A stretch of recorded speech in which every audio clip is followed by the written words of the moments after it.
गोष्टींवर बोलत बसल्यापेक्षा त्या वेळेवर केल्या ना त्याचे जास्त फायदे होतात असं मला तरी वाटतं. जसं की कपडे वाळत नाही असं म्हणत बसल्यापेक्षा ते थोडे लवकर धुवून टाकले तर थोडे हवेनं काही फॅनने असं ते वाळून जातात असं तर मला तरी वाटतं. चला आज सकाळी सकाळी सगळे कामं आवरता बराच उशीर झाला होता आणि त्यात ना आज मला हे सगळं क्लिनिंगचं जरा वेळ लागलं होतं. मग काय शॉपवर जायला तसाच उशीर झाला होता आणि त्यात हे सगळं काढून घेतलं. मग एक एक करून सगळंच क्लीन करून घेतलं. बोल्ड, टीव्ही, फ्रीज आणि त्यानंतर राहिलेले किचन ट्रॉल्या एवढं सगळं आवरल्याच्या नंतर मग मी स्वतः रेडी झाले. चला म्हटलं आता उशिरा का होत नाही, आता शॉपवर चालल्या जाऊ.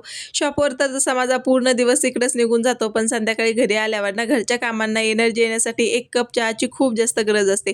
फ्रेश झाल्यावर अगोदर 1 कप चहा घेतला म्हणजे बाकीचे कामं व्यवस्थित होतात, नाहीतर काही कामच करावं असे वाटत नाही. त्यानंतर दिवा अगरबत्ती करून घेतली आणि लगेच स्वयंपाकाच्या तयारीला लागले होते. आज स्वयंपाकाला काय भाजी करावी याच्या विचारामध्ये म्हटलं चला अगोदर पीठच भिजून घेऊया. चला आजचा व्हिडिओ आपण येथेच एंड करूया. भेटूया नेक्स्ट व्हिडिओमध्ये. तोपर्यंत तुम्ही आपल्या चॅनलला फॉलो करायला विसरू नका. बाय.